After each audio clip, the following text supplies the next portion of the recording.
مرکز بن چکا، وہ حیدرآباد رہتا ہے، اس کی شناخت برخاست کر دی گئی تھی۔ سامعین اکرام، آج حیدرآباد کے پارلیمنٹ الیکشن اہم کیوں ہے، میں اس کی بنیادی وجہ آپ کو بتا کر اپنی بات کو ختم کر دوں گا۔ جیسا کہ آپ سب جانتے ہیں، جب آر ایس ایس وشو ہند پریشد اور بجرنگ دل کا ایجنڈا لیے بھارت جنتا پارٹی کا پرائم منسٹر نریندر مودی اس دیش کا پرائم منسٹر بنا، اس وقت بیرسٹر اسد الدین اویسی صاحب ایوان پارلیمنٹ میں ہندوستان کی کسی شہر کے چورستے میں نہیں، نہ کلکتہ، نہ چنئی، نہ بمبئی، نہ بنگلور، نہ حیدرآباد، بلکہ ایوان پارلیمنٹ میں آپ نے یہ بتایا اس ملک میں کسی ریلیجن یا کسی قوم یا کسی سنگٹھن یا کسی پارٹی کی حکومت نہیں چل سکتی، حکومت چلتی ہے تو سنویدھان کی چلتی ہے، قانون کی چلتی ہے، دستور کی چلتی ہے۔ اسی وقت بھارتیہ جنتا پارٹی کو یہ احساس ہوا ہم 400 سے زائد کیوں نہ ہو، جب تک اسد الدین اویسی صاحب کو نہیں روکیں گے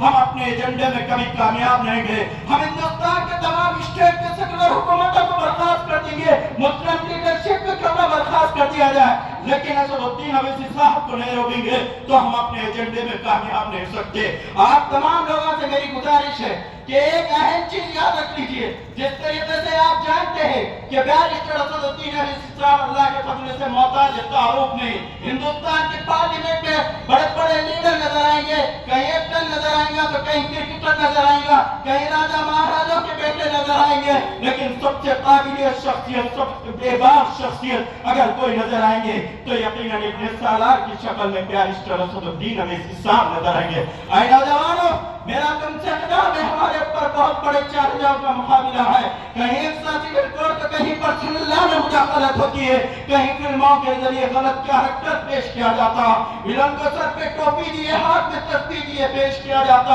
آتنکوادیوں کو نماز پڑھتے ہوئے پیش کیا جاتا۔ اور گھر سے بڑے بڑے چیلنجوں کا ہمارے سامنے مقابلہ ہے، تو ہم کو یہ دیکھنا ہے کہ حیدرآباد کی پارلیمنٹ نشست یقیناً مجلس اتحاد المسلمین اپنا قبضہ برقرار رکھیں گے، لیکن ہم کو دیکھنا ہے ہندوستان کے بڑے بڑے لیڈر جہاں سے کلکتہ سے ہوں گے یا مدراس سے ہوں گے یا گجرات سے ہوں گے، ممبئی سے، اتر پردیش سے جیت کے آئیں گے، جو لاکھوں کی میجارٹی آئے گی، تو ہم اس سے کہیں زیادہ میجارٹی بیرسٹر اسد الدین اویسی صاحب کو دینا، اس لیے کہ یہ سب لوگ جیت کے آ رہے ہیں، اس لیے آ رہے کہ سنویدھان کو ختم کرنے کے لیے آ رہے ہیں۔ اگر کوئی محافظ سنویدھان ہے، اگر کوئی محافظ ہند ہے، تو یقیناً میں بداوے کے ساتھ کہتا ہوں کہ ڈاکٹر امبیڈکر صاحب کے بعد اگر کوئی ایسی لیڈرشپ ہوئی ہے جو ہندوستان کے تمام طبقات کو لے کر چلنے کی، جس کے اندر صلاحیت موجود ہے، تو یقیناً بیرسٹر اسد الدین اویسی صاحب ہے۔ ہم کو یہ دیکھنا ہے ہم سب سے زیادہ میجارٹی سے، میں آپ لوگوں سے کہہ رہا ہوں، میں تو سب سے پہلے احمد طلالہ صاحب کو اور آپ کی ٹیم کو مبارکبادی کے پیش کرتا ہوں۔ حلقہ ملکپیٹ کو آپ نے شہر نہیں بلکہ اسٹیٹ کے ٹاپ کے حلقوں میں لا کے کھڑا کر دیا، یہاں سے فرقہ پرستی کو ختم کر دیا، یہاں نہ کیول مسلمان بلکہ ہندو ایریا میں بھی ڈیولپ کر کے آپ کو ان کی نفرت کو محبت میں تبدیل کر دیا، اور مجھے اللہ کی ذات سے امید ہے حلقہ ملکپیٹ سب سے زیادہ بیرسٹر اسد الدین اویسی صاحب کو ووٹ دے کر بمبر میجارٹی سے کامیاب کرے گا۔ سامعین اکرام، میں آپ لوگوں سے یہی گزارش کر رہا ہوں کہ آپ نے دیکھا کہ بیرسٹر اسد الدین، آپ سوچتے ہوں گے ایجوکیشن طبقہ ہے، تعلیم یافتہ طبقے کو ملکپیٹ کہا جاتا ہے، آپ سوچتے ہوں گے ایک ایم پی کیا کر سکتا ہے، جب آپ این آر سی، سی ڈبل ای اور این ٹی آر کا قانون لائے تو آپ اپنے دل پہ آواز رکھ کے بولیے۔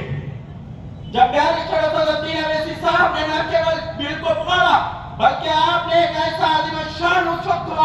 وقت خطبہ دیا اور سب لوگوں کو آپ نے جگہ دیا، کوئی تنظیم کو، تحریک کو، ہر مکتب فکر کے علماء کو آپ نے روڈ پہ لانے پہ مجبور کر دیا، ہر تنظیم کو کام پہ اس قانون کی ذمہ داری سے احساس دلایا، تب ہندوستان کی تاریخ میں سب سے بڑا احتجاج اگر کوئی ہوا تو این آر سی، سی ڈبل ای، اس کی بنیادی وجہ یہ تھی کہ بیرسٹر اسد الدین اویسی صاحب نے قوم کو جگایا۔ اس لیے میں آپ لوگوں سے گزارش کرتا ہوں کہ آنے والے 13 تاریخ کو دین آپ کو تیر کا آپ نے کو جواب دینا ہے۔